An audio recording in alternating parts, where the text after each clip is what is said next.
उरी हमले के 10 दिनों बाद सेना ने एलओसी के पार जाकर 30 से 35 आतंकियों को मार गिराया है। सूत्रों के मुताबिक इस सर्जिकल अटैक को सरकार की तरफ से कल दोपहर बाद हरी झंडी मिल गई थी। रात 12:30 बजे ऑपरेशन शुरू करने से काफी पहले एलओसी पर कवरिंग फायर की शुरुआत कर दी गई थी। भारत की तरफ से जानबूझकर मोर्टार दागते हुए पाकिस्तानी सैनिकों को उलझा दिया गया, जिसका फायदा उठाकर स्पेशल फोर्स के कमांडो एलओसी के उस पार चले गए। स्पेशल फोर्स की टीम पुंछ, मेंढर, माछिल और नौगाम से होकर एलओसी के उस पार गई और स्ट्राइक को अंजाम दिया। सूत्रों के मुताबिक स्पेशल फोर्स को साफ निर्देश दिए गए थे कि ऑपरेशन के बाद किसी भी सूरत में किसी भी कमांडो को एलओसी के उस पार नहीं छोड़ना है। करीब 150 कमांडोज ने कामयाबी के साथ सुबह 4:30 बजे ऑपरेशन को पूरा किया। इस ऑपरेशन में उतना ही वक्त लगा जितना पहले से तय किया गया था। कल बहुत ही विश्वस्त और पक्की जानकारी मिलने के ऊपर कि कुछ आतंकवादी लाइन ऑफ कंट्रोल के साथ लॉन्च पैड्स के अंदर एकत्रित हुए हैं। इस खबर को मिलने के बाद भारतीय सेना ने सर्जिकल स्ट्राइक्स कल उन लॉन्च पैड्स के ऊपर किए हैं। सूत्रों के मुताबिक स्पेशल फोर्स के कमांडोज ने पीओके में भीमबर, हॉट स्प्रिंग, केल और लीपा सेक्टर में आतंकवादियों के 7 लॉन्च पैड को तबाह कर दिया। पाकिस्तान के खिलाफ एलओसी पार हमले पर केंद्र सरकार ने आर्मी को बधाई दी है। ये बहुत गर्व है भारत की सेना पर, उसकी बहादुरी, उसके साहस। पीओके में अंदर घुसकर सर्जिकल स्ट्राइक की गई, हमारे एक सैनिक पर चोट तक नहीं आई, ये उसकी क्षमता है। जब उरी पर हमला किया तभी मोदी जी ने कहा था कि ये जो गुनहगार है उनको बख्शा नहीं जाएगा, उनको सजा होगी। और दूसरा ये कहा कि इनका बलिदान व्यर्थ नहीं होगा। तो दोनों काम करके दिखाए। हम सबके मन में जिस बात की प्रतीक्षा थी वो हो गया है। कांग्रेस ने भी सेना की कार्रवाई की तारीफ की। देखिए, ये सर्जिकल स्ट्राइक जो है ये हमारी फौज ने किया है और ग्राउंड पर अगर फौज ने कोई फैसला किया है तो पूरा देश उनके साथ है। समाजवादी पार्टी ने सेना की कार्रवाई के लिए प्रधानमंत्री की तारीफ की। ये हमारे देश के प्रधानमंत्री का कर्तव्य है और इसका उन्होंने बड़ी मजबूती के साथ निर्वहन किया है। जेडीयू के शरद यादव ने कहा कि सेना ने बॉर्डर पर अपना काम किया है। ये बात जान लीजिए कि जो फौज खड़ी है वो उसका मकसद ये है कि अपने देश की सुरक्षा करना। सुरक्षा में कोई खतरा होगा तो रिटेलिएट करेगी वो। पीओके में सर्जिकल स्ट्राइक को लेकर भारत ने दुनिया के बड़े देशों को भरोसे में लिया है। विदेश मंत्रालय ने सुरक्षा परिषद के 5 स्थायी सदस्य देशों के अलावा 22 देशों के राजनयिकों को भारत के पक्ष के बारे में बताया है। सर्जिकल स्ट्राइक से पहले भी राष्ट्रीय सुरक्षा सलाहकार अजीत डोवल ने अमेरिका की राष्ट्रीय सुरक्षा सलाहकार सुजान राइस से बात कर उन्हें भरोसे में लिया। अमेरिका के अलावा ब्रिटेन और कुछ दूसरे देशों को भी कार्रवाई की जानकारी दी गई। विदेश मंत्री सुषमा स्वराज ने अमेरिका के विदेश मंत्री जॉन कैरी से पिछले 2 दिनों में 2 बार बात की। सर्जिकल स्ट्राइक को लेकर बांग्लादेश ने पूरी तरह भारत का साथ दिया है। बांग्लादेश ने कहा है भारत को जवाबी हमले का अधिकार है। पीओके में सर्जिकल स्ट्राइक को लेकर सरकार ने सभी राजनीतिक दलों को भरोसे में लिया है। गृह मंत्री राजनाथ सिंह की अध्यक्षता में हुई मीटिंग में कांग्रेस, एनसीपी, एलजेपी, जेडीयू और लेफ्ट पार्टियों के नेता शामिल हुए। सरकार की तरफ से रक्षा मंत्री मनोहर पर्रिकर, विदेश मंत्री सुषमा स्वराज, संसदीय कार्य मंत्री वेंकैया नायडू और राष्ट्रीय सुरक्षा सलाहकार अजीत डोवल शामिल हुए, जिसमें सेना के डीजीएमओ ने सभी नेताओं को सर्जिकल स्ट्राइक की जानकारी दी।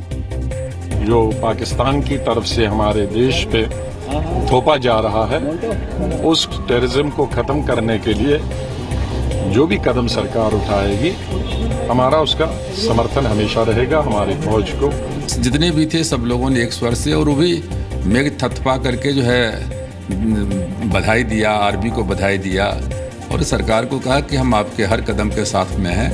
गृह मंत्री राजनाथ सिंह ने जम्मू कश्मीर, पंजाब, ओडिशा, बिहार और पश्चिम बंगाल समेत कई राज्यों के मुख्यमंत्रियों को फोन करके सेना के ऑपरेशन की जानकारी दी। एलओसी पार कर भारतीय सेना के सर्जिकल स्ट्राइक के बाद भारत पाकिस्तान सीमा के पास रहने वाले लोगों को सुरक्षित ठिकानों पर जाने को कहा गया है। इसके अलावा अगले आदेश तक सीमा के पास स्थित स्कूलों को भी बंद रखने का निर्देश दिया गया है। सेना ने जम्मू कश्मीर और पंजाब से लगी सीमा के पास रहने वाले लोगों को हटाने का काम भी शुरू कर दिया है। पंजाब के मुख्यमंत्री प्रकाश सिंह बादल ने सरकार को किसी भी आपात स्थिति के लिए तैयार रहने को कहा है। गृह मंत्री राजनाथ सिंह ने सीएम बादल से फोन पर बातचीत में कहा कि बॉर्डर के 10 किलोमीटर के दायरे में रहने वाले लोगों को सुरक्षित स्थानों पर पहुंचाने की व्यवस्था करें।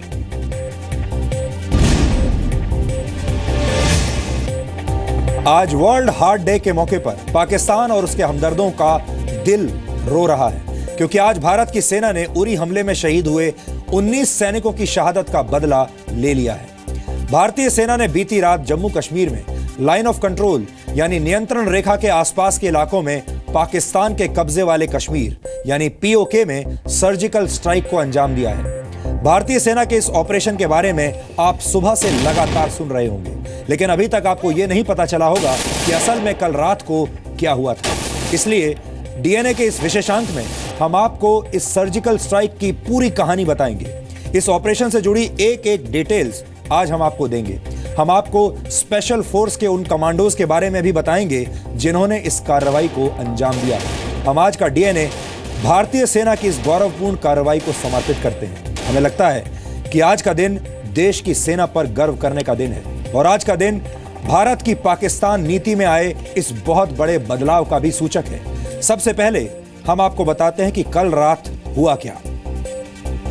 कल सेना को जानकारी मिली थी कि लाइन ऑफ कंट्रोल के पास आतंकवादी लॉन्च पैड्स पर इकट्ठा हुए हैं। इसके बाद सेना ने पाकिस्तान की सीमा में घुसकर पाकिस्तान में आतंकियों के ठिकानों पर हमला किया। मिलिट्री की भाषा में इसे सर्जिकल स्ट्राइक कहते हैं। सर्जिकल स्ट्राइक एक ऐसा सैन्य हमला होता है जिसमें किसी खास लक्ष्य को निशाना बनाया जाता है। सूत्रों के मुताबिक भारतीय सेना ने पीओके में चल रहे आतंकवादियों के 7 कैंप्स को तबाह किया।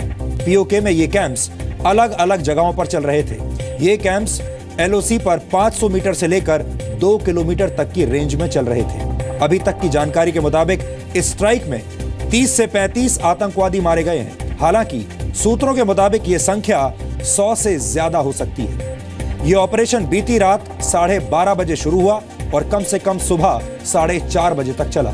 इसके बाद हमारे सैनिक सही सलामत वापस लौट आए। हमारी तरफ से कोई कैजुअलिटी नहीं हुई। इन सैनिकों की संख्या 250 से 350 तक हो सकती है, क्योंकि आमतौर पर ऐसे ऑपरेशंस में एक आतंकवादी पर 10 सैनिकों का रेशो रखा जाता है।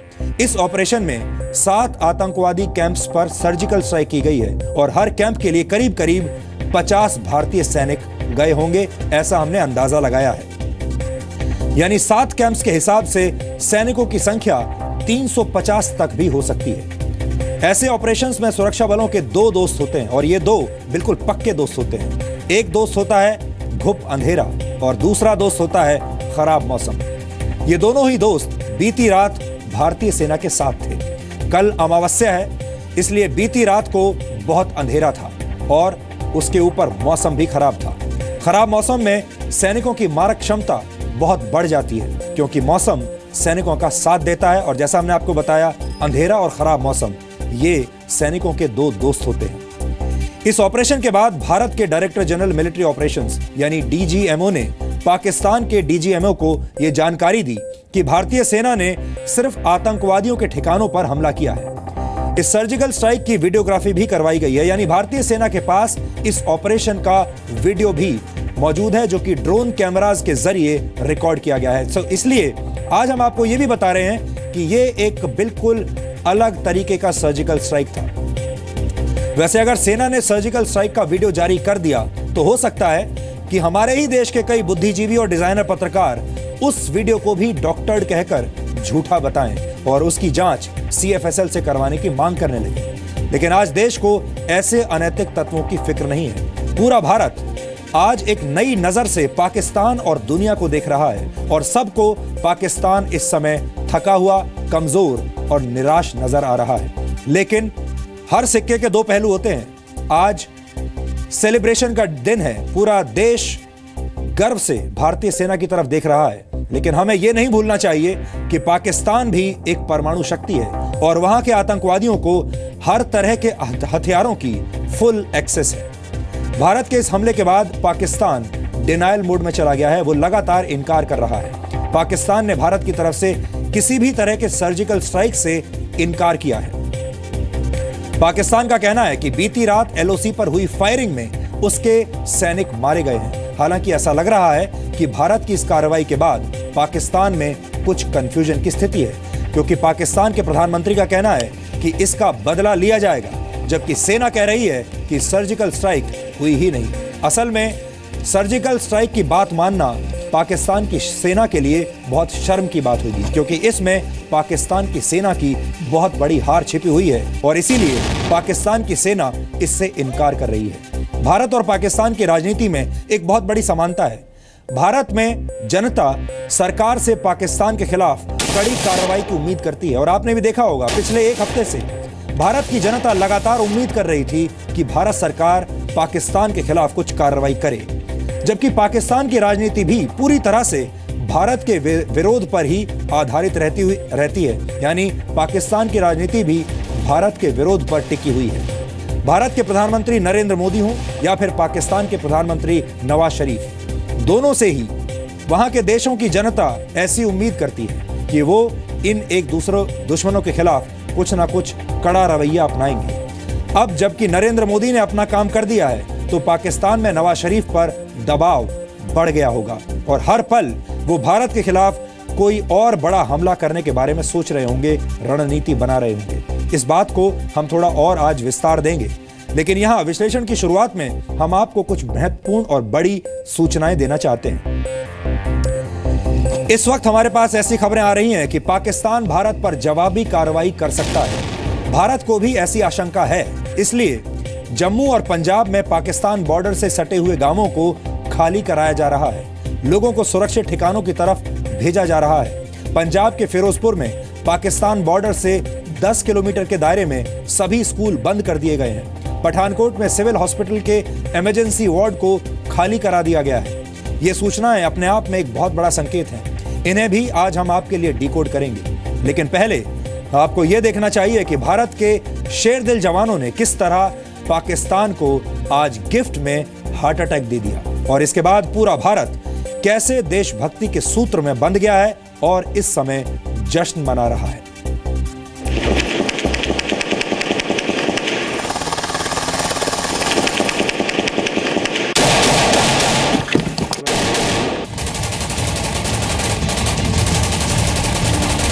आओ लड़ाई लड़े।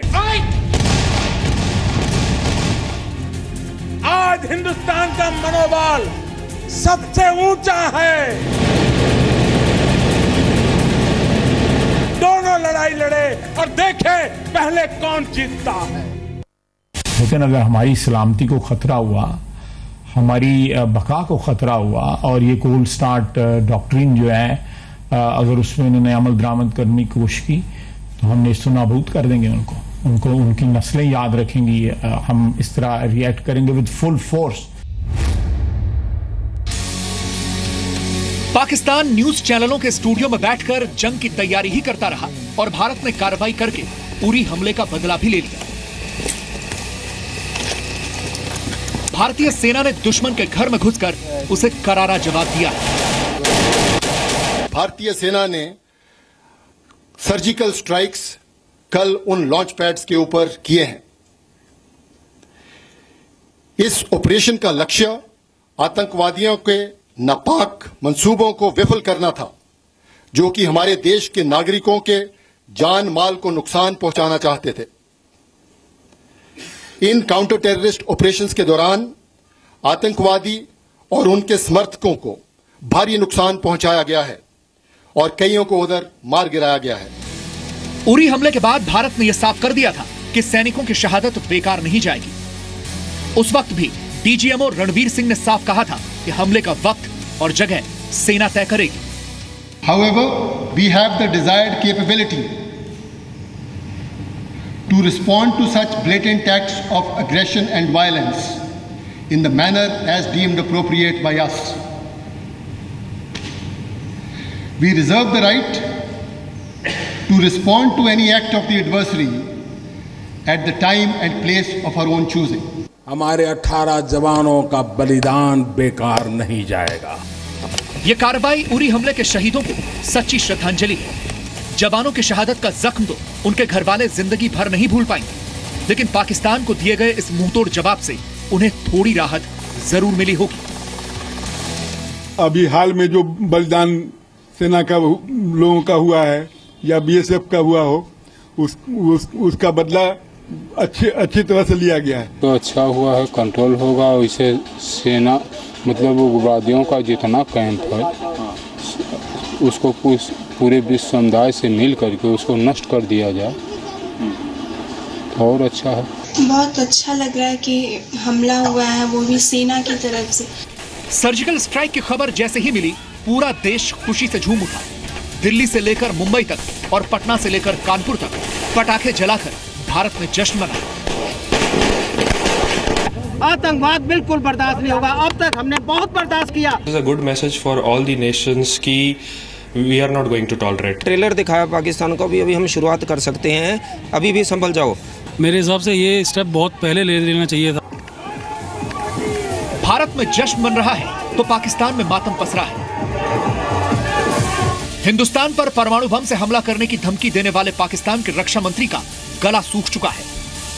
हिंदुस्तान की तरफ से स्मॉल वेपन फायर हुआ 5 सेक्टर्स में, जिसमें लीपा भी था, बिम्बर भी था और 3 और लोकेशंस के ऊपर लाइन ऑफ कंट्रोल पे उन्होंने फायरिंग की, जिसके नतीजे में हमारे 2 फौजी शहीद हुए हैं और 9 फौजी जो हैं वो ज़ख्मी हुए हैं। एंटी टेररिस्ट ऑपरेशन था, ये मिलिट्री ऑपरेशन नहीं था। और ऐसी खबर मिलने पर ये पाकिस्तान भी इससे आगाह रहे कि भारत अपनी सुरक्षा करने की काबिलियत रखता है और अगर वो अपने आतंकियों के ऊपर काबू नहीं कर पाएंगे तो हम इन आतंकियों के ऊपर हम हमला करेंगे। भारत ने सभी राजनीतिक दलों की बैठक करके सेना की इस कार्रवाई की जानकारी उनको दी। पाकिस्तान के खिलाफ कड़ी कार्रवाई करने के लिए सभी पार्टियां सरकार और सेना के साथ खड़ी हैं।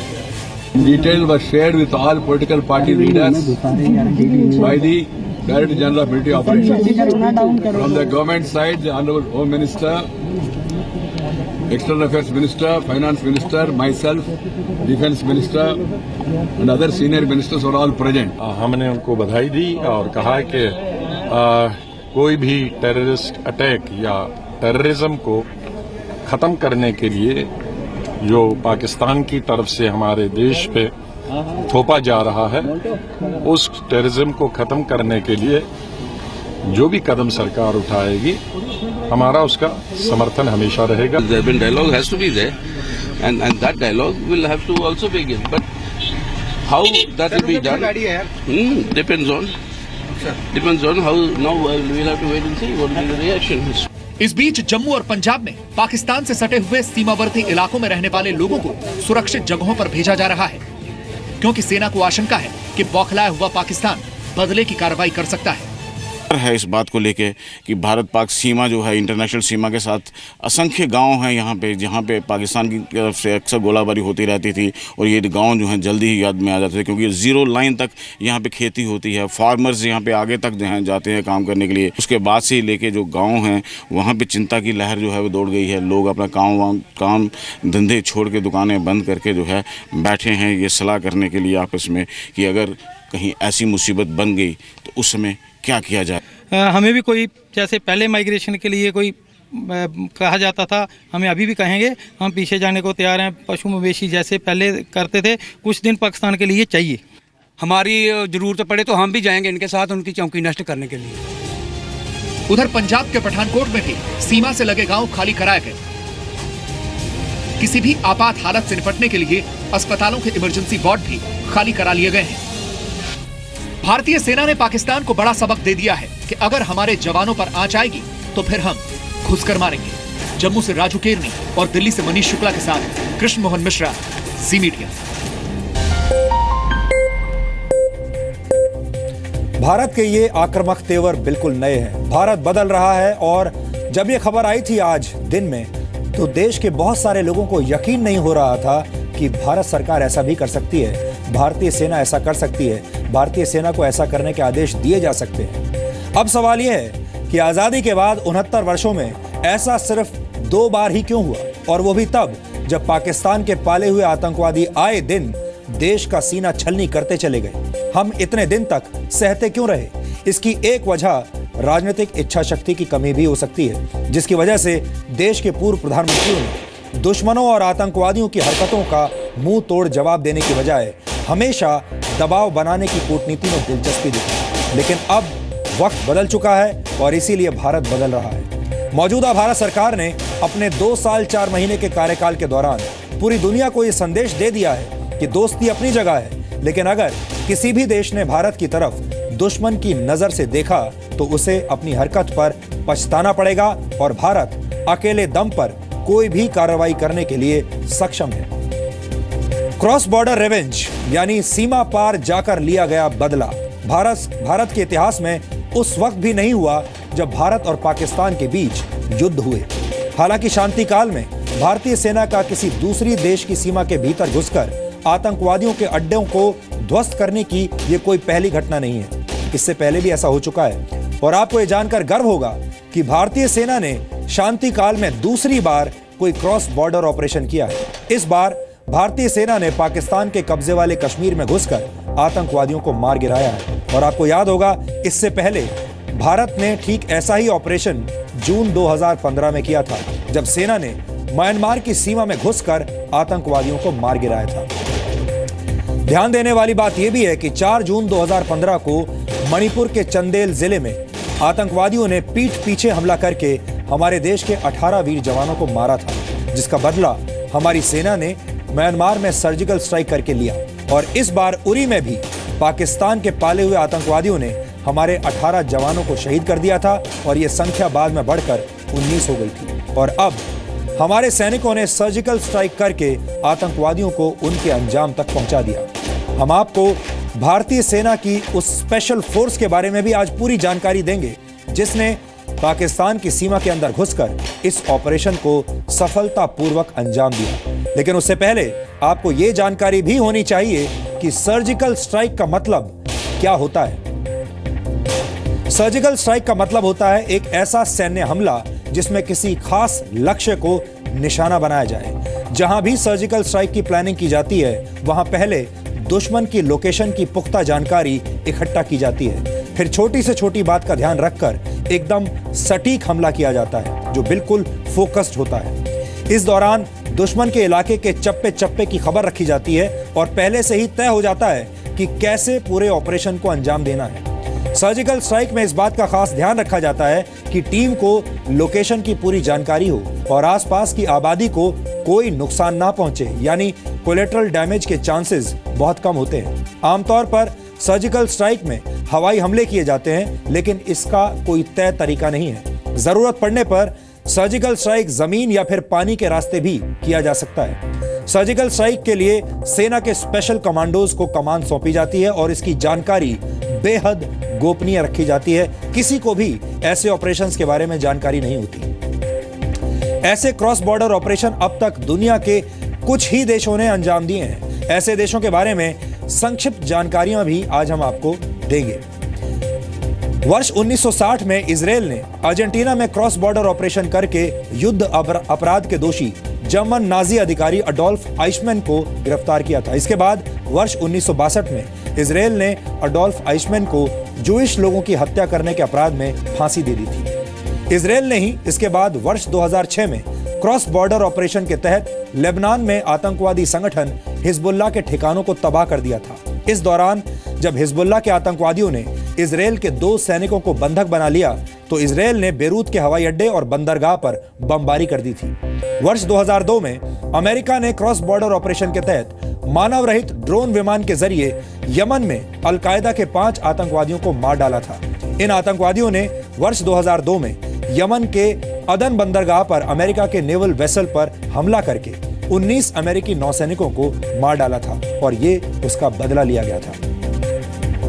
वर्ष 2003 में अमेरिका ने इराक पर हमले किए थे, जिनमें सरकारी इमारतों और सैन्य ठिकानों को निशाना बनाया गया था। इसे एक बेहतरीन और सुनियोजित तरीके से किया गया सर्जिकल स्ट्राइक माना जाता है। और इसके बाद वर्ष 2011 में अमेरिका के सील कमांडोज ने पाकिस्तान के एबटाबाद में छिपे ओसामा बिन लादेन को भी क्रॉस बॉर्डर ऑपरेशन करके इसी तरीके से मारा था। ये सब आपको याद भी होगा। जब ये तमाम ऑपरेशंस होते थे तब हमारे देश के लोग अक्सर ये बातें करते थे कि हमारे देश में पाकिस्तान के आतंकवादी घुसकर आम जनता को मार जाते हैं, हमारे फौजियों को मार जाते हैं, लेकिन हम कभी भी इस तरह की सर्जिकल स्ट्राइक क्यों नहीं कर पाते? भारत की क्या मजबूरी है? और अब भारत ने दूसरी बार ऐसा सर्जिकल स्ट्राइक किया है। ये एक बहुत बड़ी उपलब्धि है, ये एक बहुत बड़ा दिन है। इसे आप आतंकवाद के प्रति भारत के आक्रामक रुख के तौर पर भी देख सकते हैं। और ये नया रुख है, ये नई नीति है। इस तरह के ऑपरेशन से यह संदेश मिलता है कि अगर राजनीतिक इच्छा शक्ति हो तो भारत आतंकवादियों और देश के दुश्मनों को उनके अंजाम तक पहुंचा सकता है। यह संभव है, ऐसा किया जा सकता है। और अगर ऐसा एक बार किया जा सकता है तो फिर ऐसा बार बार भी किया जा सकता है।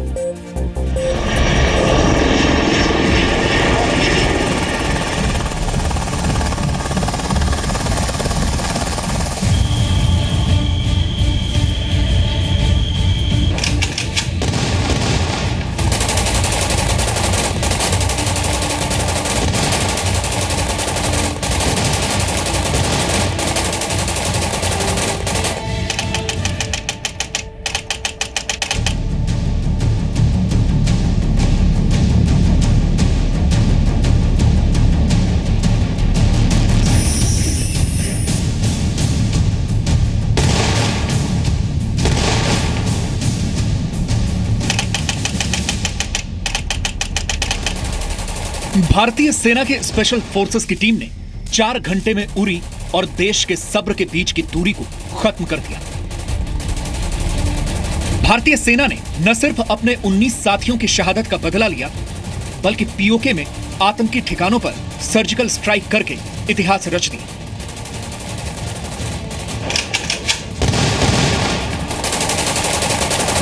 दुश्मन पूरी तरह से अलर्ट था। उसे पता था कि भारतीय सेना उरी के शहीदों का बदला जरूर लेगी, लेकिन कब, कैसे, किस वक्त, किस जगह और किस पैमाने पर, यह सिर्फ भारतीय सेना ही जानती थी। भारतीय सेना ने आतंकवादियों के ठिकानों पर सर्जिकल स्ट्राइक के लिए अमावस से ठीक एक रात पहले का वक्त चुना। आपको बता दें कि स्पेशल फोर्सेस स्पेशल ऑपरेशन के लिए रात का ही वक्त चुनती है।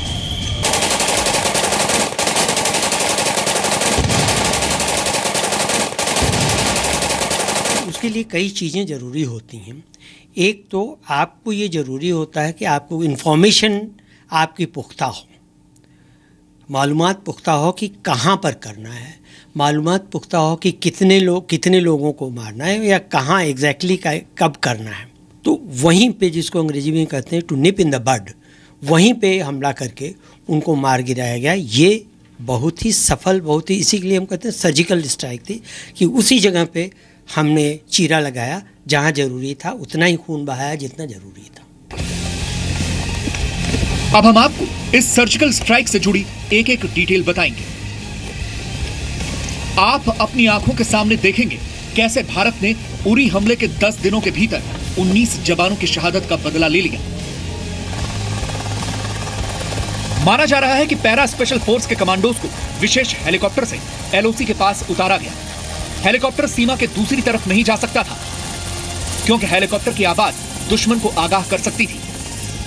इसकी जरूरत इसलिए भी नहीं थी क्योंकि पैरा स्पेशल फोर्सेस के कमांडोज को दुश्मन की सीमा के 100 किलोमीटर अंदर तक वार की भी ट्रेनिंग दी जाती है, जबकि सूत्रों के मुताबिक इस ऑपरेशन को पीओके में करीब 3 किलोमीटर तक अंदर जाकर अंजाम दिया गया। एलओसी के पास भीमबर, केल, लीपा और तत्तापानी में मौजूद करीब 7 टेरर कैंप्स और आतंकवादियों के लॉन्च पैड्स तबाह कर दिए गए। हेलीकॉप्टर से जमीन पर पहुंचने के बाद ये कमांडोज दुश्मन के इलाकों में खामोशी से दाखिल हुए। हम आपको बता दें, ये लॉन्च पैड एक दूसरे से काफी दूरी पर हैं। इसलिए इस ऑपरेशन में स्पेशल फोर्सेस की एक नहीं बल्कि कई टीमों ने हिस्सा लिया। जिस वक्त दुश्मन भारत को नुकसान पहुंचाने का ख्वाब देख रहा होगा, ठीक उसी वक्त भारतीय सेना ने इन आतंकवादियों को हमेशा के लिए मौत की नींद सुला दिया। सूत्रों के मुताबिक इस सर्जिकल स्ट्राइक की तैयारी उरी हमले के बाद से ही शुरू कर दी गई थी। सर्विलांस, ड्रोन और लोकल इनपुट की मदद से आतंकवादियों की हरकतों पर नजर रखी जा रही थी। आतंकवादी एक लॉन्च पैड पर 24 से 48 घंटे के लिए ही ठहरते हैं और जल्दी जल्दी अपने ठिकाने बदलते रहते हैं। भारतीय सेना आतंकवादियों और उन्हें मिल रही पाकिस्तानी सेना की मदद पर नजर बनाए हुए थी। एलओसी के पास टेरर लॉन्च पैड उस जगह को कहा जाता है जहां से आतंकवादी भारतीय सीमा में दाखिल होते हैं। एक लॉन्च पैड पर अक्सर 7 से 8 आतंकवादियों की मौजूदगी होती है। दावा किया जा रहा है कि इस हमले में करीब 30 से 35 आतंकवादी मारे गए, लेकिन भारतीय सेना ने जितने लॉन्च पैड तबाह किए हैं उसे देखते हुए लगता है कि यह संख्या 50 तक या उससे भी ज्यादा हो सकती है। लॉन्च पैड में अधिकतर आप देखिए कम से कम 8 से 10 टेररिस्ट तो होते हैं कम से कम, और उसको आप मल्टीप्लाई कर दीजिए और नुकसान तो टेररिस्ट का हुआ ही हुआ है, और नुकसान क्या होना है, एलिमिनेट करना है, और हमारा हक बनता है उनको, हमारा काम है उनको एलिमिनेट करना। सूत्रों के मुताबिक भारतीय सेना पीओके में घुसकर इस सर्जिकल स्ट्राइक को अंजाम देने की तैयारी पिछले एक हफ्ते से कर रही थी। आपको बता दें कि ऐसे किसी भी हमले के लिए चप्पे चप्पे की जानकारी जुटाई जाती है और बाकायदा एक ड्राई रन भी किया जाता है ताकि असली हमले के वक्त किसी भी तरह की कोई गलती न हो।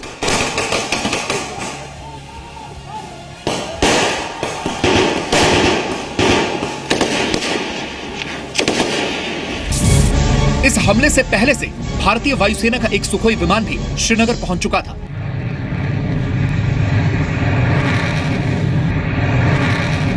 सुखोई विमान में इंफ्रारेड कैमरे लगे हैं और सूत्रों के मुताबिक इस सर्जिकल स्ट्राइक की पूरी वीडियोग्राफी भी की गई है ताकि जरूरत पड़ने पर पाकिस्तान को पुख्ता सबूत भी सौंपे जा सकें। हमारे वहां पर हेलीकॉप्टर गए, वहां से ये हमारे सैनिक उतरे, रेंग कर वहां पर गए 500 मीटर से 2 किलोमीटर तक अंदर, और वहां पर उन्होंने ये 7 कैंपों पर 30-35 आतंकवादियों को, और ये हमने बिल्कुल कहा है जो ये हमारा जो हमला था केवल आतंकवादियों के ऊपर था, क्योंकि वही हमको पूरी सूचना थी जो हमारी तरफ क्रॉस करने वाले हैं और जम्मू कश्मीर में और देश के और हिस्सों में ऐसा करते। पाकिस्तानी सेना को जैसे ही इस हमले की खबर मिली, उनके अफसर भौचक्के रह गए। स्पेशल फोर्सेस की टीम अपना मिशन कामयाबी से पूरा करके वापस लौट चुकी थी। अब पाकिस्तान को डैमेज कंट्रोल करना था, लिहाजा उसने एलओसी पर भारतीय सीमा की तरफ भारी गोलाबारी शुरू कर दी और सुबह तक यह साबित करने की कोशिश की कि कोई सर्जिकल स्ट्राइक नहीं हुई है, बल्कि एलओसी पर हुई फायरिंग में उसके 2 जवान मारे गए हैं। भारतीय फोर्सेस ने लाइन ऑफ कंट्रोल पर बिला इश्तियाल फायरिंग की, 2 फौजी जवान शहीद कर दिए गए। रात 2:30 बजे शुरू होने वाली बिला इश्तियाल फायरिंग का सिलसिला सुबह 8 बजे तक जारी रहा। आईएसपीआर का यह बताना है कि भिम्बर, केल और लीपा सेक्टर में भारतीय फायरिंग का मुंह तोड़ जवाब भी दिया गया है। पाकिस्तानी सेना शर्मिंदगी से बचने के लिए सर्जिकल स्ट्राइक की बात से इनकार कर रही है, लेकिन पाकिस्तानी चैनलों पर विशेषज्ञ लगातार ये दावा कर रहे हैं कि पाकिस्तान की इंटेलिजेंस एजेंसियों को 29 और 30 सितंबर के दौरान भारत की तरफ से ऐसे हमले की आशंका थी। देखिए, 2 दिन पहले हमारी कुछ सहाफियों की यहाँ सीनियर रेंजर्स ऑफिशियल से मुलाकात हुई थी और वैसे ही एक सवाल किया गया था कि क्या आप समझते हैं कि भारत कोई इस तरह की एडवेंचर या गलती करेगा, तो उनका जवाब था जी ऐसा लगता है कि भारत कुछ ऐसी गलती करेगा, इसलिए कि कहीं ना कहीं उसने अपने लोगों को मुतमईन करना है। लेकिन ये मुझे लगता है ये एक्ट ऑफ प्रोवोकेशन भी है। पाकिस्तान खुद अपने जाल में फंस गया है, क्योंकि अगर भारत ने सर्जिकल स्ट्राइक नहीं की तो फिर वहां का मीडिया ये दावा कैसे कर रहा है कि हमले का इनपुट पहले ही दे दिया गया था। रात के अंधेरे में हुई इस कार्रवाई ने एक बात दिन के उजाले की तरह साफ कर दी कि अब आतंकवाद से ज़बानी जंग के दिन गए, अब सीधी कार्रवाई का वक्त है। देश के सब्र का पैमाना भर चुका है और जैसा कुछ दिन पहले रक्षा मंत्रालय ने इशारा किया था कि सरकार देश के मूड को जानती है। इस कार्रवाई में शामिल जांबाज जवानों और अफसरों के बारे में पूरी जानकारी हमें शायद काफ़ी दिन बाद मिलेगी, लेकिन उड़ी के हमले का बदला लेकर उन्होंने पूरे देश को गर्व से भर दिया है। स्पेशल फोर्सेस के ऑपरेशंस ऐसे ही होते हैं। कृष्ण मोहन मिश्रा, जी मीडिया, दिल्ली। आज आपसे एक बात और कहना चाहता हूं। मैं सिर्फ स्टूडियो में खड़े होकर बड़ी बड़ी बातें नहीं करता। मैंने कारगिल युद्ध को कवर किया है और LOC सहित भारत के तमाम बॉर्डर्स को बहुत करीब से देखा है। फौज कैसे काम करती है उसे बहुत करीब से देखा है वहां जाकर। मैंने सियाचिन से भी रिपोर्टिंग की है और मैं आपको आज ये बता सकता हूं अपने अनुभव के आधार पर कि 1999 में हुए कारगिल युद्ध के मुकाबले अब अंतर्राष्ट्रीय स्तर पर भारत की स्थिति बहुत मजबूत है। अब भारत असहाय नजर नहीं आता। कारगिल युद्ध के दौरान पाकिस्तान के साथ ओपन वॉर होने के बावजूद भारत ने LOC को पार नहीं किया था और LOC पार करने में भारत को 17 वर्ष लग गए। आपने अक्सर एक बात सुनी होगी कि जब विनाश की घड़ी नजदीक आती है तो अक्सर इंसान की बुद्धि भ्रष्ट हो जाती है। आतंकवादियों को पाल पोसकर बड़ा करने वाले पाकिस्तान की हालत भी इन दिनों कुछ ऐसी ही हो गई है। उरी में हुए आतंकवादी हमले के बाद पाकिस्तान का इलाज करना बहुत जरूरी था और इसके लिए भारत ने अपने उन सपूतों को सीमा पार भेजा जिन्हें मौत का दूसरा नाम कहा जाता है। हम आपको पाकिस्तान के कब्जे वाले कश्मीर में सर्जिकल स्ट्राइक करने वाले सेना की पैरा स्पेशल फोर्सेस के बारे में आज विस्तार से बताएंगे। लेकिन उससे पहले आपको यह समझना जरूरी है कि POK में कैसे जगह जगह पर आतंक की फैक्ट्रियां चल रही हैं और इन आतंक की फैक्ट्रियों के गार्ड्स के रूप में पाकिस्तान ने अपने ही सैनिकों को खड़ा कर रखा है। अब कुछ जानकारियां आपको देने के लिए हम एक नक्शे की मदद लेंगे। अलग अलग रिपोर्ट्स के मुताबिक POK में टेरर कैंप्स की संख्या 50 से 160 के बीच हो सकती है। ये टेरर कैंप्स POK की राजधानी मुजफ्फराबाद से लेकर लाहौर तक फैले हुए हैं। हर टेरर कैंप में 40 से 50 आतंकवादियों को ट्रेनिंग दी जाती है और 30 से 35 दिन की ट्रेनिंग के बाद इन आतंकवादियों को LOC के पास लॉन्च पैड्स पर भेज दिया जाता है और इन्हीं लॉन्च पैड्स पर कल रात भारतीय सेना ने हमला किया था। इन लॉन्च पैड से आतंकवादी भारत में दाखिल होते हैं और हमलों को अंजाम देते हैं। POK में जिन इलाकों में ज्यादातर टेरर कैंप्स चलाए जाते हैं उनमें अब्दुल्ला बिन मसूद, शवाई नाला, गड़ी दुपट्टा, दूध नियाल, शम्स उल हक और भीमबर शामिल हैं। ये जानकारी अगर आपको याद हो तो हमने आपको 19 सितंबर को ही दे दी थी और हमने अपने विश्लेषण में आपसे यह भी कहा था कि भारत आतंक के इन्हीं ठिकानों पर ऐसे हमले अब कर सकता है। मैं आपको आज वो क्लिप दिखाना चाहता हूं 19 सितंबर की, जब हमने आपको ये जानकारी दी थी। जैश-ए-मोहम्मद POK में बहुत सारे टेरर कैंप्स चला रहा है। जैश-ए-मोहम्मद ने न सिर्फ उरी में आतंकवादी हमलों को अंजाम दिया है बल्कि पठानकोट एयरबेस और देश की संसद पर हुए आतंकवादी हमलों में भी जैश-ए-मोहम्मद का ही हाथ था। अब हम आपको नक्शे पर यह समझाएंगे कि भारत POK में कहां-कहां हमले करके आतंकी कैंप्स को तबाह कर सकता है और जैश के मोहम्मद को सबक सिखा सकता है। अलग अलग रिपोर्ट्स के मुताबिक POK में टेरर कैंप्स की संख्या 50 से 160 के बीच हो सकती है। ये टेरर कैंप्स POK की राजधानी मुजफ्फराबाद से लेकर लाहौर तक फैले हुए हैं। हर टेरर कैंप में 40 से 50 आतंकवादियों को ट्रेनिंग दी जाती है और 30 से 35 दिन की ट्रेनिंग के बाद इन आतंकवादियों को LOC के पास लॉन्च पैड्स पर भेज दिया जाता है। इन लॉन्च पैड से आतंकवादी भारत में दाखिल होते हैं और फिर ऐसे ही हमलों को अंजाम देते हैं। POK में जिन इलाकों में ज्यादातर टेरर कैंप्स चलाए जाते हैं उनकी लिस्ट भी हमारे पास मौजूद है। इनमें अब्दुल्ला बिन मसूद, शवाई नाला, गड़ी दुपट्टा, दूध नियाल, भीमबर जैसे इलाकों में अलग अलग टेरर कैंप्स में आतंकवादियों को भारत के खिलाफ हमले के लिए ट्रेनिंग दी जाती है और फिर ये आतंकवादी LOC से सटे इलाकों से भारत में घुसने की कोशिश करते हैं और कई बार ये कामयाब भी हो जाते हैं। 19 सितंबर को हमने आपको यही बात बताई थी कि इन्हीं टेरर कैंप्स पर अगर भारत चाहे तो सर्जिकल स्ट्राइक कर सकता है और कल रात को जो सर्जिकल स्ट्राइक की गई है उनमें इन्हीं इलाकों में मौजूद 7 टेरर कैंप्स को तबाह किया गया है। आपको बता दूं कि भारतीय सेना की पैरा स्पेशल फोर्सेज ने POK में जिन लॉन्च पैड्स पर सर्जिकल स्ट्राइक की है उनमें भीमबर भी शामिल है, जो हमने आपको 19 सितंबर को बताया था। इसके अलावा पाकिस्तान के लाहौर, गुजरांवाला, मंगला, मनसेरा और नॉर्थ वेस्ट फ्रंटियर प्रोविंस जैसे इलाकों में भी अलग अलग टेरर कैंप्स में आतंकवादियों को भारत के खिलाफ हमले की ट्रेनिंग दी जाती है। आतंक के टेरर मैप पर पाकिस्तान का नाम बड़े बड़े अक्षरों में लिखा हुआ है और यही वजह है कि भारत ने गोली का जवाब गोले से देने का फैसला किया। इस काम के लिए भारतीय सेना ने अपने highly trained para special forces, जिन्हें पैरा एसएफ भी कहते हैं, उन्हें चुना। इसलिए आज पूरे देश को, आप सबको अपने पैरा स्पेशल फोर्सेस के जवानों को करीब से जानना चाहिए। लेकिन उससे पहले मैं आपको एक वीडियो दिखाना चाहता हूं जो पैरा एसएफ की शक्ति का एक छोटा सा ट्रेलर है। लेकिन हमारा इतना दावा है कि यह ट्रेलर देखने के बाद आपका सीना चौड़ा हो जाएगा।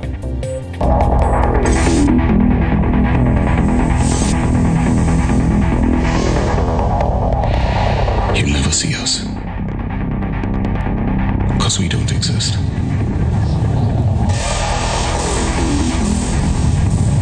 You'll never hear about us because it never happened. You'll never know the things we know.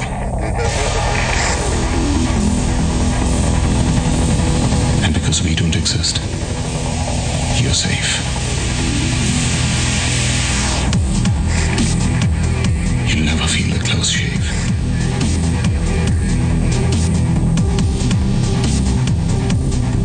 We don't exist for a claim to fame. Of course we have a name. Only you don't know about it.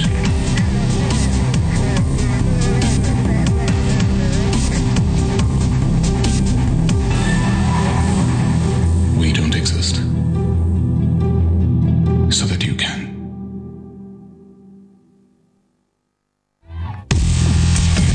भारतीय सेना की जिस para special force ने PoK में surgical strikes को अंजाम दिया है, उसे दुनिया की सबसे खतरनाक स्पेशल फोर्सेस में से एक माना जाता है। पैरा एसएफ भारतीय सेना की पैराशूट रेजिमेंट की एक विशेष बटालियन है, जिसे अक्सर सेना के स्पेशल ऑपरेशंस के लिए इस्तेमाल किया जाता है। पैरा एसएफ स्पेशल ऑपरेशंस के साथ साथ आतंकी हमलों को नाकाम करने के लिए होने वाले ऑपरेशंस और डायरेक्ट एक्शन ऑपरेशन जैसी बड़ी कार्रवाइयों को भी अंजाम देते हैं। और आपको यह भी बता दूं कि सेना की पैराशूट रेजिमेंट का गठन वर्ष 1941 में दूसरे वर्ल्ड वॉर के दौरान किया गया था। यह रेजिमेंट दुनिया में सेना की सबसे पुरानी हवाई रेजिमेंट्स में से एक मानी जाती है। 1965 के भारत पाकिस्तान युद्ध से लेकर कारगिल की लड़ाई तक पैराशूट रेजिमेंट की पैरा एसएफ ने बड़े बड़े ऑपरेशंस को अंजाम दिया है। पैरा स्पेशल फोर्सेस के जवान हवा, पानी या जमीन किसी भी रास्ते से आतंकी हमले के स्थान पर उतरकर हमले को नाकाम करने में अपनी महारत के लिए जाने जाते हैं। इनके पास एडवांस्ड वेपन्स होते हैं और इनमें MPI KMS-72, SVD Dragunov, IWI Galil sniper S जैसी हाईटेक राइफल्स मौजूद हैं। पैरा स्पेशल फोर्सेस को कई महीनों की कड़ी ट्रेनिंग के दौरान करीब 50 बार 33,500 फीट की ऊंचाई से कूदने की ट्रेनिंग दी जाती है। ये जवान हर साल रशिया, अमेरिका और इजराइल जैसे देशों की सेना के साथ संयुक्त युद्ध अभ्यास में हिस्सा लेते हैं। और आपको ये जानकर बहुत हैरानी होगी कि भारतीय सेना की क्रीम माने जाने वाले पैरा स्पेशल फोर्सेस की ट्रेनिंग दुनिया में सबसे लंबी और सबसे मुश्किल ट्रेनिंग होती है। सेना के तीनों अंगों में से 18 से 23 साल के जवान अपनी मर्जी से पैरा एसएफ के लिए अप्लाई करते हैं। इनमें से 10,000 जवानों में से एक जवान, जी हां फिर से सुन लीजिए, 10,000 जवानों में से एक जवान पैरा स्पेशल फोर्सेस में चुना जाता है। पैरा एसएफ की ट्रेनिंग इतनी कठिन होती है कि 75% जवान इस ट्रेनिंग को पूरी ही नहीं कर पाते और 3.5 साल की ट्रेनिंग पूरी करके जो पैरा एसएफ में शामिल होते हैं वो दुश्मनों के लिए साक्षात यमराज बनकर बाहर निकलते हैं। पैरा एसएफ के गठन का मकसद है to drop behind enemy lines, यानी दुश्मन की सीमा में घुसकर हमला करना। और भारतीय सेना के पैरा स्पेशल फोर्सेस ने देश के 19 वीर सपूतों की शहादत का बदला आज पूरा कर लिया। इसलिए आज हमने खास तौर पर आपके लिए जी न्यूज की लाइब्रेरी की मदद से पैरा स्पेशल फोर्सेस के पराक्रम का एक ऐसा एल्बम तैयार किया है जो आपने इससे पहले कभी नहीं देखा होगा।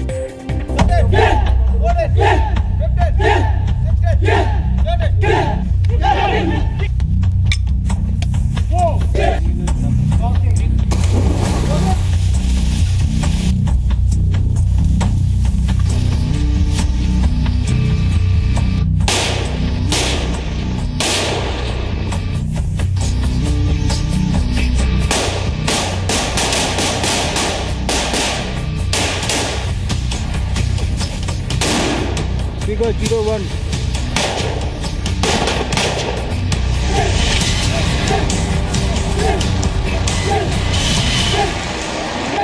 स्पेशल फोर्सेस को अपनी कार्रवाइयाँ बहुत कम वक्त में करनी होती हैं। इनकी हर ट्रेनिंग में यही सिखाया जाता है कि बेहद कम वक्त में तेज़ी और खामोशी से दुश्मन का खात्मा कैसे किया जाए। हथियार कुछ भी हो सकता है, असॉल्ट राइफल से लेकर छुरा तक और डंडे से लेकर बॉल पेन तक। ये वो हैं जिनकी हिम्मत के आगे मौत भी सरेंडर कर देती है।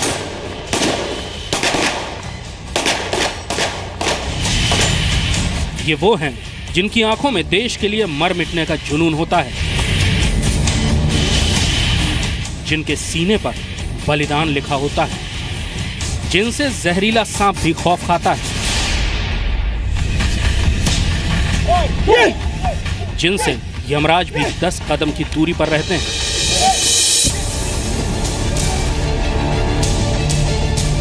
यह है भारतीय सेना की पैरा स्पेशल फोर्स, जिसने पाकिस्तान के पाले हुए आतंकवादियों को उनकी हैसियत दिखाई है। लेकिन आपने आज तक यह नहीं देखा होगा कि पैरा एसएफ की ट्रेनिंग कैसे होती है। इसलिए आज दिल थामकर अपने वीर सपूतों की हिम्मत की पूरी फिल्म देखिए।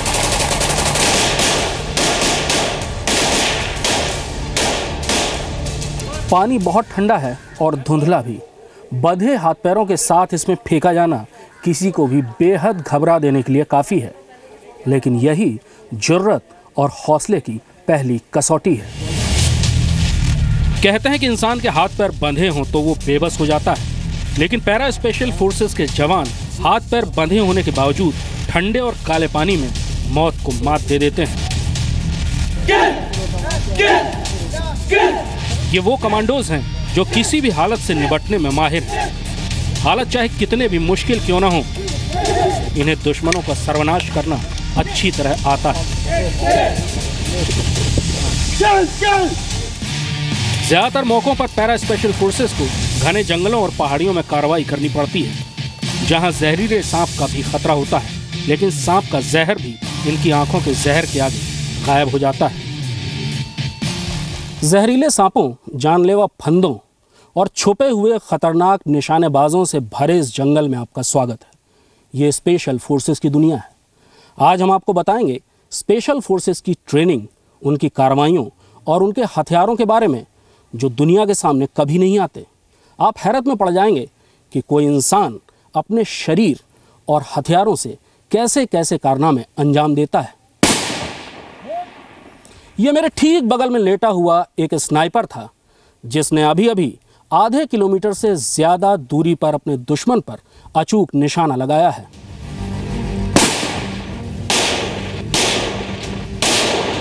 निशाना इतना सटीक कि दुश्मन भले ही कितनी भी दूरी पर क्यों न छिपा हो, गोली सीधे सर के बीच में लगती है।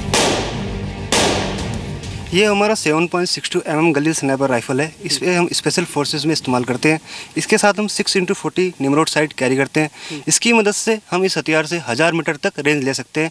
स्नाइपर टीम एक बड़ी पेयर में हरकत करता है। नंबर 1 शूटर और नंबर 2 स्पॉटर होता है। स्पॉटर स्कोप को कैरी करता है, जो कि किसी भी ऑब्जेक्ट को 70 इंटू तक जूम करके दिखा सकता है। जंगल वॉरफेयर में एक्सपर्ट माने जाने वाले पैरा स्पेशल फोर्सेस के जवानों को ट्रेनिंग के दौरान हवा में, पानी में और जंगल में घात लगाकर मार करने की तकनीक सिखाई जाती है, ताकि चूक की जरा सी भी गुंजाइश न रहे। इस किस्म की कार्रवाई में सबसे पहले हमारा सेट जो सबसे इम्पोर्टेंट होता है, इस सेट के अंदर हम प्योर ऑक्सीजन से ब्रीथ करते हैं। प्योर ऑक्सीजन से ब्रीथ करने से क्या होता है कि जो कार्बन डाइऑक्साइड जो हमारा शरीर बनाता है, उसको एब्जॉर्ब करने के लिए इसी सेट के अंदर सोडा लाइम रहता है। जो सोडा लाइम पूरे के पूरे कार्बन डाइऑक्साइड को एब्जॉर्ब कर लेता है। उससे क्या होता है कि ऊपर कोई बबल नहीं आते, जिसकी वजह से ऊपर अगर कोई बैठा हुआ है तो उसको पता नहीं चलेगा कि कौन सा डाइवर पानी के अंदर से जा रहा है। इसके अलावा हमारा हथियार होता है जो सबसे इंपॉर्टेंट है। ये हथियार किसी भी हालत में फायर करता है। तो इस हथियार की यही खासियत है कि आप इससे पानी से बाहर निकलिए और ये फायर करने की रेडी हालत में रहता है।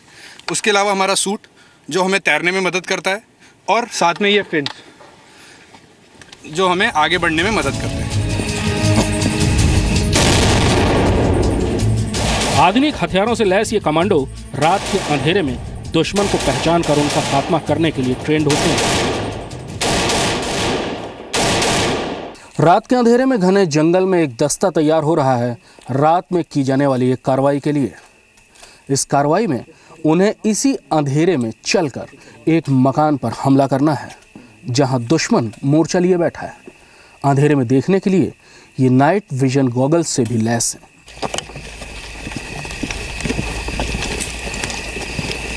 दुश्मन के इलाके में घुसकर घात लगाकर हमला करना हो या आतंकवादियों के खिलाफ स्पेशल ऑपरेशन के लिए आसमान से छलांग लगाना हो, पैरा स्पेशल फोर्सेस के जवान हर मोर्चे पर सबसे आगे।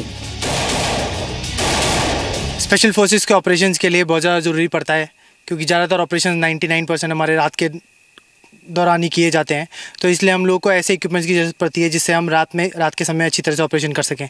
इसलिए हमें कुछ ऐसे इक्विपमेंट्स प्रोवाइड करे गए हैं जैसे कि एनसीज जो मैंने अपने सर पे लगाया हुआ है। इसकी मदद से हमें रात को किसी भी अंधेरे में के समय में कुछ एम्बिएंट लाइट की मदद से हमें देखने में बहुत ज़्यादा आसानी होती है।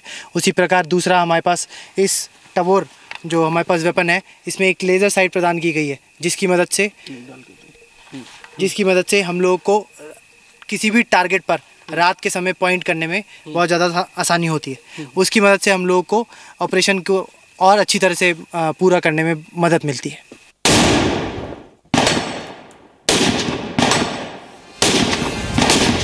भारतीय सेना की इन्हीं पैरा स्पेशल फोर्सेस ने 1971 की भारत पाकिस्तान जंग में लड़ाई का रुख बदल कर रख दिया।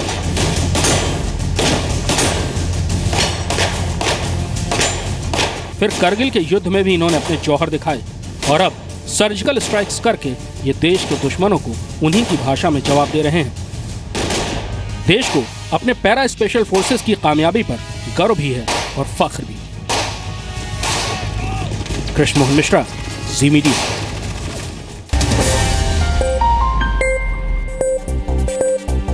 भारत के जवाबी हमले के बाद अब पाकिस्तान बौखलाया हुआ है और हम आपको ये बता चुके हैं कि पाकिस्तान किसी भी तरह के सर्जिकल स्ट्राइक से इनकार कर रहा है, लेकिन पाकिस्तान में हो रहे घटनाक्रम ये संकेत दे रहे हैं कि वो चुप बैठने वाला नहीं है। भारत को आने वाले वक्त में पाकिस्तान से और ज्यादा सावधान रहना होगा क्योंकि पाकिस्तान के पास परमाणु हथियार हैं, लेकिन उसके पास ऐसे आतंकवादियों की फौज भी है जिनकी पहुंच इन खतरनाक हथियारों तक है। कुल मिलाकर आतंकवाद का शौकीन पाकिस्तान पिछले सिर्फ 10 दिनों में ही बहुत सारे झटके झेल चुका है। उरी हमले के बाद भारत ने पाकिस्तान पर बहुत दबाव बनाया है। भारत ने सर्जिकल स्ट्राइक करके पाकिस्तान को सबसे करारा जवाब दिया है। आने वाले दिनों में भारत अरब सागर में एक बड़ी नेवल एक्सरसाइज करने वाला है। ये एक्सरसाइज पाकिस्तान की कोस्ट लाइन के पास होगी। ये इसलिए भी महत्वपूर्ण है क्योंकि अरब सागर समुद्र में व्यापार से जुड़ा हुआ पाकिस्तान का मुख्य रास्ता है। इस एक्सरसाइज में भारत के 36 वॉरशिप्स और सबमरीन्स हिस्सा लेंगे, यानी अपना शक्ति प्रदर्शन करके पाकिस्तान को कड़ा संदेश देने की कोशिश की जाएगी। कूटनीति की अगर हम बात करें तो यूनाइटेड नेशंस में नवाज शरीफ के भाषण के बाद ही पाकिस्तान की किरकिरी हो गई थी। रही सही कसर भारत की विदेश मंत्री सुषमा स्वराज के करारे जवाब ने पूरी कर दी। इसके बाद भारत ने पाकिस्तान में होने वाले सार्क सम्मेलन में न जाने का फैसला किया। उसके बाद बांग्लादेश, अफगानिस्तान और भूटान ने भी इस सम्मेलन का बहिष्कार कर दिया। पाकिस्तान पर सर्जिकल स्ट्राइक से पहले भारत ने अमेरिका और ब्रिटेन को भी इसकी जानकारी पहले से दे दी थी, यानी उन्हें अपने भरोसे में ले लिया था। इसके अलावा विदेश मंत्रालय ने सर्जिकल स्ट्राइक के बाद 22 देशों के राजनयिकों को भारत के पक्ष की जानकारी दी है। कल ही अमेरिका की राष्ट्रीय सुरक्षा सलाहकार सुजैन ए राइस ने भारत के national security adviser Ajit Doval से उरी हमले को लेकर फोन पर बात की थी। इस बातचीत में पाकिस्तान द्वारा फैलाए जा रहे आतंकवाद पर भी चर्चा हुई थी। अमेरिका को पाकिस्तान से उम्मीद है कि वो यूनाइटेड नेशंस द्वारा घोषित किए गए आतंकी और आतंकी संगठनों के खिलाफ कार्रवाई करेगा। यानी अमेरिका भी अब ये मान रहा है कि पाकिस्तान लश्कर-ए-तैयबा और जैश-ए-मोहम्मद जैसे आतंकी संगठनों पर कार्रवाई नहीं कर रहा है। इसके अलावा भारत ने उरी हमले का जवाब देने के लिए पाकिस्तान को आर्थिक तौर पर कमजोर करने की रणनीति भी तैयार की है। भारत पाकिस्तान से मोस्ट फेवर्ड नेशन का स्टेटस भी वापस ले सकता है। वर्ल्ड ट्रेड ऑर्गेनाइजेशन के नियमों के आधार पर कारोबार में मोस्ट फेवर्ड नेशन का दर्जा दिया जाता है। इसमें व्यापार में विशेष छूट दी जाती है। भारत 1996 में ही पाकिस्तान को मोस्ट फेवर्ड नेशन का दर्जा दे चुका है, लेकिन 2012 में ऐलान करने के बाद भी पाकिस्तान ने अब तक भारत को ये दर्जा नहीं दिया है। इसके अलावा सिंधु जल संधि के तहत अगर भारत ने अपने हिस्से के पानी का इस्तेमाल कर लिया तो पाकिस्तान तब भी मुसीबत में आ जाएगा। कुल मिलाकर पाकिस्तान अब चारों तरफ से घिर चुका है। उधर भारतीय सेना की कार्रवाई के बाद पूरा पाकिस्तान कंफ्यूजन और बौखलाहट की स्थिति में है। पाकिस्तान के नेताओं को यह समझ नहीं आ रहा कि उन्हें अब बोलना क्या है और वहां के मीडिया को यह नहीं पता कि उन्हें रिपोर्ट क्या करना है, क्योंकि नवाज शरीफ एक तरफ बदला लेने की बात कर रहे हैं और दूसरी तरफ उन्हीं की सेना यह कह रही है कि कोई सर्जिकल स्ट्राइक हुई ही नहीं। इस समय नवाज शरीफ और पाकिस्तान की सेना बहुत दबाव में है और इस दबाव में ये दोनों कोई भी गलत कदम उठा सकते हैं। इसलिए हमने आपके लिए पाकिस्तान के चैनलों की मदद से एक वीडियो विश्लेषण तैयार किया है, जिसे देखकर आपको पाकिस्तान की मानसिक हालत का सही अंदाजा आज हो जाएगा।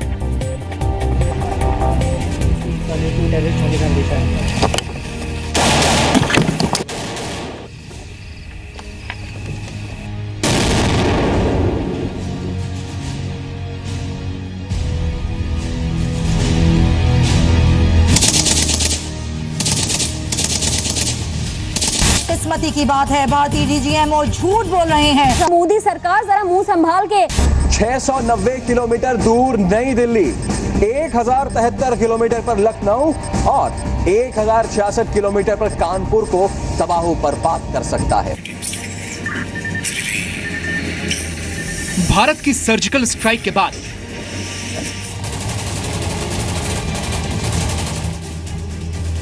पाकिस्तान कंफ्यूज हो गया है।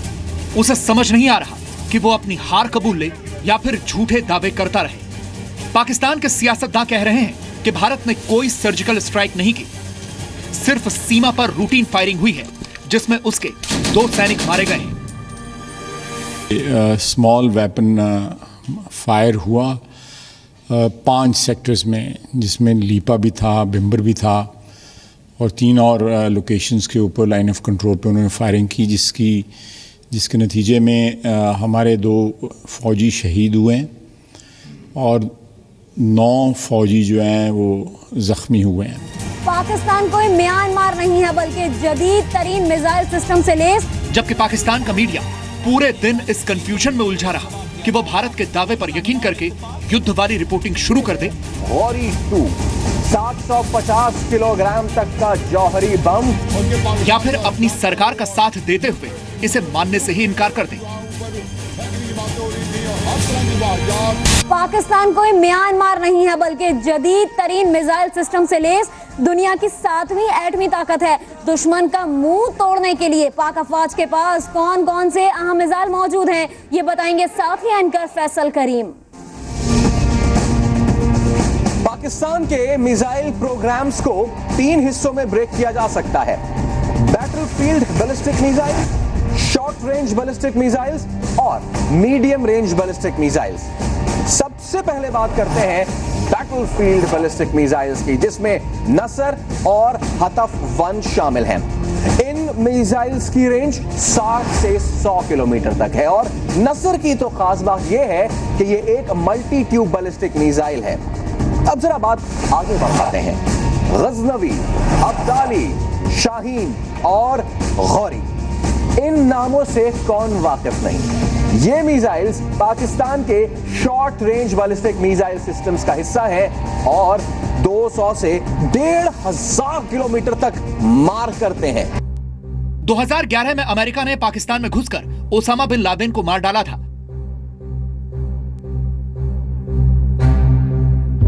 उसके बाद पाकिस्तान की सरकार, सेना और वहां की मीडिया कई दिनों तक इस सदमे से उबर नहीं पाई थी। ठीक उसी तरह भारत के इस बड़े कदम के बाद पाकिस्तानी सेना को यह समझ नहीं आ रहा कि वो क्या करे। ब्रीफिंग में इस तरह का झूठा एक दावा किया कि कोई सर्जिकल स्ट्राइक की है ऑन द LOC, ये बिल्कुल बेबुनियाद और झूठ है। ये वही फायर है जो पहले भी करते रहते हैं, पहले भी हम रिस्पॉन्ड करते हैं और आज भी वही करके इसको कोई और शक्ल देने की कोशिश की जा रही है। पाकिस्तान एक तरफ इसे LOC पर हुई साधारण फायरिंग बता रहा है तो दूसरी तरफ पाकिस्तानी सरकार ने कल कैबिनेट की बैठक बुलाई है और 5 अक्टूबर से संसद का सत्र भी बुला लिया है। पाकिस्तानी सेना के प्रमुख राहिल शरीफ ने नवाज शरीफ को फोन पर ब्रीफिंग दी और इस मामले को अंतर्राष्ट्रीय मंच पर उठाने का ऐलान भी किया।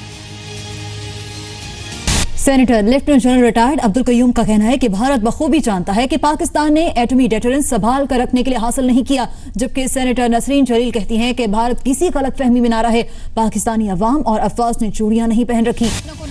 सवाल यह है कि अगर पाकिस्तान के दावे को सही मान लिया जाए तो फिर इतनी हड़बड़ाहट, घबराहट और आपात स्थिति जैसे हालात पैदा करने की क्या जरूरत है? सीज़फायर वॉयलेशन, सर्जिकल स्ट्राइक हमें बड़ी अच्छी तरह पता है, और अगर सर्जिकल स्ट्राइक जो कभी करेंगे तो उनको मैचिंग रिस्पांस भी हमने जो देना है वो भी इनको पता है। ये टोटल सीज़फायर वॉयलेशन है, ये अक्सर होती रहती है। लेकिन सच पाकिस्तान से भी नहीं छिपा है। उसे पता है कि भारत ने उसकी हर नापाक हरकत का जवाब देने की तैयारी कर ली है। सर्जिकल स्ट्राइक सिर्फ एक ट्रेलर है। पाकिस्तान अपनी हरकतों से बाज नहीं आया तो उसे इसके गंभीर परिणाम भुगतने होंगे। ब्यूरो रिपोर्ट, जी मीडिया। भारत ने पाकिस्तान को मजबूत जवाब दे दिया है। उरी हमले के बाद भारत ने पहले पाकिस्तान को यह समझाने की कोशिश की कि वो आतंकवादियों के खिलाफ कार्रवाई करे, लेकिन जब पाकिस्तान ने ऐसा नहीं किया तो फिर भारत ने पूरी दुनिया में पाकिस्तान को अलग थलग करने की कोशिशें शुरू की। भारत को इसमें काफी सफलता भी मिली, लेकिन कहा जाता है कि जिन्हें गोली की भाषा समझ आती है उन पर बातचीत का ज्यादा असर नहीं होता, और पाकिस्तान की इसी बुरी आदत को ध्यान में रखते हुए सर्जिकल स्ट्राइक का फैसला किया गया, क्योंकि पाकिस्तान को यही भाषा समझ में आती है। अब यहाँ यह समझ लेना बहुत जरूरी है कि भारत के इस कदम के बाद दोनों देशों के बीच क्या क्या हो सकता है, क्योंकि अभी तक आपने सर्जिकल स्ट्राइक्स के बारे में तो सुन लिया, लेकिन इसके बाद क्या हो सकता है ये शायद आपको किसी ने नहीं बताया होगा। इसलिए आज हम आपको ये कहना चाहते हैं कि अगले 24 घंटे, 48 घंटे, अगला हफ्ता और अगला महीना बहुत महत्वपूर्ण होंगे। भारत अगले 36 घंटे तक पाकिस्तान की हरकतों पर करीबी नजर रखेगा, क्योंकि हो सकता है कि पाकिस्तान भारतीय सेना को किसी तरह का नुकसान पहुंचाने की कोशिश करे। हालांकि एक जिम्मेदार देश होने के नाते भारत कभी युद्ध नहीं करना चाहता, लेकिन पाकिस्तान एक गैर जिम्मेदार देश है और वहां पर सेना और आतंकवादी मिलकर काम करते हैं। मंगलवार को अमेरिका के रक्षा मंत्री ने भी अपने एक बयान में कहा था कि पाकिस्तान एक अनस्टेबल न्यूक्लियर स्टेट है, जबकि भारत एक जिम्मेदार न्यूक्लियर स्टेट है। पाकिस्तान के रक्षा मंत्री ख्वाजा मोहम्मद आसिफ ने भी हाल ही में धमकी दी थी और कहा था कि पाकिस्तान भारत पर न्यूक्लियर अटैक कर सकता है। पाकिस्तान ने कई मौकों पर यह साफ किया है कि वो भारत को सैन्य कार्रवाई से रोकने के लिए भारत पर परमाणु हमला कर सकता है। पाकिस्तान एक आत्मघाती देश है जिसके पास मरने और मारने के अलावा कोई दूसरा काम नहीं है, जबकि भारत की न्यूक्लियर डॉक्ट्रिन कहती है कि भारत कभी किसी देश पर पहले परमाणु हमला नहीं करेगा। भारत की यह नीति भी एक तरह से पाकिस्तान के लिए कवर का काम करती है, लेकिन पाकिस्तान ऐसी किसी संधि से बंधा हुआ नहीं है। यहाँ हम आपको एक ऐसी आशंका के बारे में भी बताना चाहते हैं जो सुनने में आपको हाइपोथेटिकल यानी काल्पनिक लग सकती है, लेकिन पाकिस्तान के रिकॉर्ड को देखते हुए किसी भी आशंका से इनकार नहीं किया जा सकता। अब आप कल्पना करके देखिए, इस आशंका के मुताबिक पाकिस्तान जानबूझकर अपने न्यूक्लियर ठिकानों पर हमले करवा सकता है, जिसके बाद पाकिस्तान यह साबित करने की कोशिश करेगा कि नॉन स्टेट एक्टर्स यानी आतंकवादियों ने उसके न्यूक्लियर हथियार चुरा लिए हैं। फिर पाकिस्तान के ही इशारे पर यह आतंकवादी पीओके जैसी जगह से भारत पर परमाणु हमला कर सकते हैं, चाहे छोटा ही सही। ऐसा होने की स्थिति में पाकिस्तान पर अंतर्राष्ट्रीय दबाव पड़ेगा, लेकिन पाकिस्तान यह तर्क देगा कि न्यूक्लियर हथियारों का इस्तेमाल उसकी जमीन से नहीं हुआ है, बल्कि यह हमला पीओके से किया गया है और आतंकवादी उसके कंट्रोल में नहीं है। पाकिस्तान पूरी दुनिया के सामने पीओके को एक आजाद देश कहता है। ऐसा कहकर वो अपनी जमीन से भारत पर परमाणु हमला करने के आरोपों से बचने की कोशिश करेगा। ऐसी स्थिति में भारत के पास जवाबी हमले का कोई विशेष रास्ता नहीं बचेगा, यानी पाकिस्तान एक बार फिर आतंकवादियों का बहाना बनाकर बचने की कोशिश कर सकता है। वैसे इतिहास गवाह रहा है कि पाकिस्तान के नॉन स्टेट एक्टर यानी उसकी आर्मी का ही एक हिस्सा रहे हैं। 1947 से लेकर आज तक पाकिस्तान की सेना की एक यूनिट आतंकवादियों की ही यूनिट की तरह काम करती रही है। पाकिस्तान ने हमेशा इस बात से इनकार किया है कि कारगिल युद्ध में पाकिस्तानी सेना शामिल थी, लेकिन आपको जानकर हैरानी होगी कि पाकिस्तान ने अपना सर्वोच्च सैनिक सम्मान निशाने हैदर टाइगर हिल की लड़ाई के लिए हवलदार लालक जान और कैप्टन कर्नल शेर खान को दिया था, जबकि पाकिस्तान लगातार इस बात को कहता रहा था कारगिल युद्ध के दौरान कि इसमें पाकिस्तानी सेना का कोई हाथ नहीं है, ये आतंकवादियों ने किया था। यानी पाकिस्तान की सेना और आतंकवादी एक ही मिशन का हिस्सा हैं और वो मिशन है भारत को चोट पहुंचाना। पाकिस्तान का कहना है कि एलओसी पर हुई फायरिंग में उसके 2 जवान मारे गए हैं, लेकिन ये बता पाना बहुत मुश्किल है कि पाकिस्तान आतंकवादियों को अपनी सेना के जवान बता रहा है या फिर उसके जवान ही आतंकवादी हैं। यानी पाकिस्तान के साथ युद्ध की स्थिति में भारत को न सिर्फ पाकिस्तान की सेना से निपटना होगा बल्कि आतंकवादियों का सामना भी करना होगा। आप कह सकते हैं कि दोनों देशों के बीच हालात बिगड़ने की स्थिति में भारत को बहुत ध्यान से और समझदारी से काम लेना होगा। अब सवाल यह आता है कि इस सर्जिकल स्ट्राइक के बाद पाकिस्तान के सामने कौन कौन से विकल्प बचे हैं, पाकिस्तान क्या कर सकता है, वो भी आज हम आपको बताते हैं। अमेरिका और चीन से बात करके पाकिस्तान अंतर्राष्ट्रीय बिरादरी से सहानुभूति हासिल करेगा और कूटनीतिक दबाव बनाने की कोशिश करेगा। अमेरिका उसकी बात सुनेगा, इसके आसार कम हैं क्योंकि अमेरिका से भारत ने पहले ही बात कर ली थी ये सर्जिकल स्ट्राइक करने से पहले। लेकिन चीन अभी भी पाकिस्तान का हमदर्द बना हुआ है, इसलिए चीन पर अब विशेष नजर रखना जरूरी है, क्योंकि अगर चीन ने पाकिस्तान का साथ दिया तो इस पूरी लड़ाई में बैलेंस गड़बड़ा सकता है। आज के सर्जिकल स्ट्राइक के बाद पाकिस्तान की राजनीति में नवाज शरीफ की स्थिति बहुत कमजोर हो गई है। अब नवाज शरीफ को बाउंस बैक करने के लिए भारत पर हिट बैक करना ही होगा। पाकिस्तान की जनता को और वहां की पॉलिटिकल एस्टेब्लिशमेंट को यह दिखाना होगा कि नवाज शरीफ भी ऐसा कोई कदम उठाने में सक्षम है। और इसमें भी 2 संभावनाएं हैं। क्या नवाज शरीफ और पाकिस्तानी आर्मी मिलकर इसकी योजना बनाएंगे या फिर इस मुद्दे पर पाकिस्तानी सेना और नवाज शरीफ के बीच मतभेद पैदा हो जाएंगे। ऐसे में पाकिस्तान बड़ा युद्ध तो नहीं करेगा, लेकिन वो युद्ध से छोटे स्तर का एक छोटा हमला भारत पर जरूर कर सकता है। इसके अलावा पाकिस्तान की तरफ से सीज फायर वायलेशंस भी हो सकती हैं। पाकिस्तान आतंकवादियों के साथ साठगांठ करके भारत पर एक बड़ा आतंकवादी हमला भी करवा सकता है। भारत की सर्जिकल स्ट्राइक ने पाकिस्तान के अहम को चोट पहुंचाई है, इसलिए नवाज शरीफ के सामने भारत के खिलाफ कुछ करके दिखाने के अलावा अब कोई और विकल्प नहीं बचा है। इस विश्लेषण के अंत में हमें लगता है कि पाकिस्तान को आज भारतीय सेना को धन्यवाद देना चाहिए, क्योंकि पाकिस्तान हमेशा खुद को आतंक से पीड़ित देश बताता रहा है और भारत ने पाकिस्तान में घुसकर आतंकवादियों का ही खात्मा किया है, यानी एक तरीके से पाकिस्तान की मदद की है। इसलिए पाकिस्तान की तरफ से एक थैंक यू तो बनता ही है।